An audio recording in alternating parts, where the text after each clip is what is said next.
Hey guys, welcome to our channel foodie plate.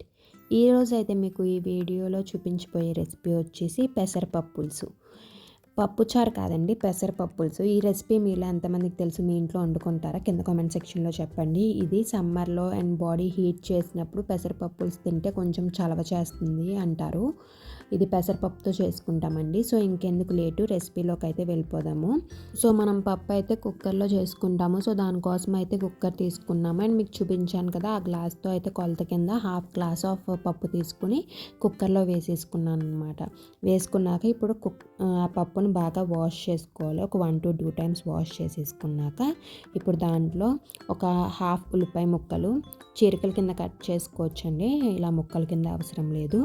So అవి వేసుకున్నాం. అలాగే ఒక టమాటో ముక్కలు కూడా చిన్న ముక్కల కింద అయితే కట్ చేసేసుకుని వేసేసుకున్నాము.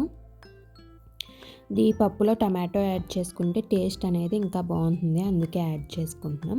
అండ్ గ్రీన్ చిల్లీస్ కూడా స్లైసెస్ కింద అయితే కట్ చేసేసుకుని చీరికల కింద వేసేసుకుంటున్నాం. 2 గ్రీన్ చిల్లీస్ అయితే తీసుకున్నాము. సో అవి కూడా వేసేసుకుంటున్నాము. తర్వాత కొంచెం పసుపు అయితే వేసుకున్నాము. ఒక ½ table spoon to 1 table spoon పసుపు అయితే వేసుకోండి. తర్వాత దీంట్లో అయితే మనం సాల్ట్ ఇప్పుడు వేసుకోమండి, పప్పు మొత్తం కుక్ అయిపోయాక అయితే సాల్ట్ వేసుకుంటాము. కొంచెం మంది కుక్ చేసుకున్నప్పుడే సాల్ట్ వేసుకుంటారు, ఉడుకుతుందా అని నాకు డౌట్. మీరు అంతేనా?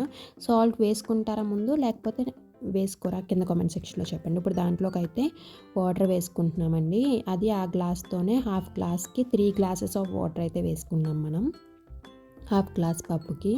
సో వాటర్ వేసేసుకున్నాక ఒకసారి బాగా మిక్స్ చేసేసుకొని ఇప్పుడు దాంట్లో కొంచెం పులుపు కోసం అయితే ఒక చిన్న నిమ్మకాయ సైజు చింతపండు అయితే వేసుకున్నామండి. వేసేసుకున్నాక ఇప్పుడు మనం కుక్కర్ లిడ్ క్లోజ్ చేసేసుకుని ఒక 5 విజిల్స్ వచ్చేంత వరకు అయితే కుక్ చేసుకోవాలండి. 5 విజిల్స్ వచ్చాక స్టవ్ ఆఫ్ చేసేసుకొని ప్రెషర్ మొత్తం పోయాక కుక్కర్ లిడ్ అయితే ఓపెన్ చేసేసుకుంటున్నాము. మాకు 5 విజిల్స్ వచ్చేసినాయి. సో చూసారు కదా, అయిపోయింది. పప్పు అయితే మనకి మొత్తం కుక్ అయిపోతుంది అనమాట. ఒకసారి మిక్స్ చేసుకుని చూద్దాము ఎంతవరకు కుక్ అయిందో.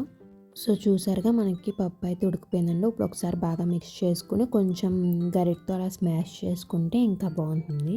తర్వాత మనం సాల్ట్ వేసుకోలేదు కాబట్టి ఇప్పుడు తగినంత సాల్ట్ అయితే వేసేసుకొని ఇంకొకసారి బాగా మిక్స్ చేసేసుకోండి. అండ్ మనకి పప్పు పులుసు పలుచగా ఉంటేనే టేస్ట్ బాగుంటుంది తిక్గా కన్నా, పెసరపప్పు పులుసు. సో మనకి ఇంకా పలుచగా రావడం కోసం మళ్ళీ ఒకసారి కొంచెం వాటర్ యాడ్ చేసుకుంటున్నాము, ఎక్కువ పలుచగా లేదు కాబట్టి. సో వాటర్ యాడ్ చేసుకుని స్టవ్ మీద ఇంకొకసారి మరిగిస్తున్నామండి, అప్పుడు టేస్ట్ బాగుంటుంది. అలా నార్మల్ వాటర్ యాడ్ చేసేసుకొని తీసేసుకుంటే బాగోదు. కన్ఫర్మ్ వాటర్ యాడ్ చేసుకున్నాక ఒక పొంగు వస్తేనే మనకి బాగుంటుంది. సో వాటర్ యాడ్ చేసుకున్నాం. ఇప్పుడు స్టవ్ ఆన్ చేసుకుని ఒక పొంగు వచ్చేంత వరకు అయితే కుక్ చేసుకుంటున్నాం. ఈ లోపు ఇది మనకి కుక్ అయ్యేలోపు, కొంచెం వాటర్ పొంగు వచ్చేలోపు తాలింపు అయితే పెట్టేసుకుందాం. పప్పుకి తాలింపు ఉంటేనే టేస్ట్ ఇంకా అదిరిపోతుంది. సో తాలింపుకి కావాల్సినవన్నీ మీకు ఇంగ్రీడియంట్స్ చూపిస్తున్నాము. తాలింపు ఒక్కొక్కళ్ళు ఒక్కోలా పెట్టుకుంటారండి. కొంచెం మంది సింపుల్గా ఓన్లీ ఆవాలు, జీలకర్ర, ఎండుమిరపకాయలు, వెల్లుల్లిపాయలు వేసుకుంటారు. ఎల్లుల్లిపాయలు ఒక్కొక్కళ్ళు ఒకలాగా, మేము ఎలా పెట్టుకుంటున్నామో చూసేయండి. సో ఫస్ట్ మీకు కావాల్సిన ఇంగ్రీడియంట్స్ వచ్చేసి ఆవాలు, జీలకర్ర, వెల్లుల్లి రెబ్బలు, ఎండుమిరపకాయలు మెయిన్. అండ్ మిగతావి మీకు అక్కడ వీడియోలోనే చూపిస్తాం. ఇవైతే మెయిన్ కాబట్టి ఇవి ప్లేట్లోకి తీసేసుకుని పక్కన పెట్టేసుకున్నాము. వాటితో పాటు కొంచెం మెంతులు కూడా తీసుకుంటున్నామండి, కొంచెం పావు టీ స్పూను. ఇప్పుడు స్టవ్ ఆన్ చేసుకుని ఒక చిన్న ప్యాన్ పెట్టుకుని దాంట్లో కొంచెం ఆయిల్ వేసుకోండి. ఆయిల్ హీట్ అయ్యేదాకా హీట్ చేసుకోండి. ఇప్పుడు దాంట్లో ఇందాక మనం పక్కకు తీసి పెట్టుకున్న ఆవాలు, జీలకర్ర, వెల్లుల్లిపాయ రెబ్బలు అలాగే మెంతులు వేసేసుకోండి. అవి ఫ్రై అయ్యేంత వరకు అయితే ఫ్రై చేసుకోండి. ఎండుమిరపకాయ ముక్కలు ఇప్పుడే వేసుకోవద్దు, మాడిపోతాయి. సో ఇవన్నీ వేసుకుని ఇవన్నీ ఫ్రై అవ్వాలండి. సో అవన్నీ కొంచెం ఫ్రై అయ్యేంత వరకు ఫ్రై చేసేసుకోండి. ఇప్పుడు అవి కొంచెం ఫ్రై అయిపోయాక దాంట్లో కొన్ని కరివేపాకు రెబ్బలు వేసేసుకోండి, నీట్గా వాష్ చేసుకున్నవి. సో అవి కూడా కొంచెం ఫ్రై అయ్యేంత వరకు అయితే ఫ్రై చేసేసుకోండి. అవి కూడా కొంచెం ఫ్రై అయిపోయాక ఇప్పుడు లాస్ట్లో ఎండుమిరపకాయ ముక్కలను కూడా వేసేసుకుని ఒకసారి అటు ఇటు మిక్స్ చేసి ఫ్రై చేసేసుకోండి, అవి కూడా లైట్గా ఫ్రై అయ్యేంత వరకు. ఇప్పుడు దాంట్లో కొంచెం ఇంగువ యాడ్ చేసుకోండి. ఇంగువ యాడ్ చేసుకున్నాక ఇంకొకసారి బాగా మిక్స్ చేసుకోండి. ఇప్పుడు లాస్ట్లో కొత్తిమీరని చిన్న చిన్న ముక్కల కింద చాప్ చేసుకుని వేసేసుకుని ఒక్కసారి మిక్స్ చేసి స్టవ్ అయితే ఆఫ్ చేసేసుకోండి.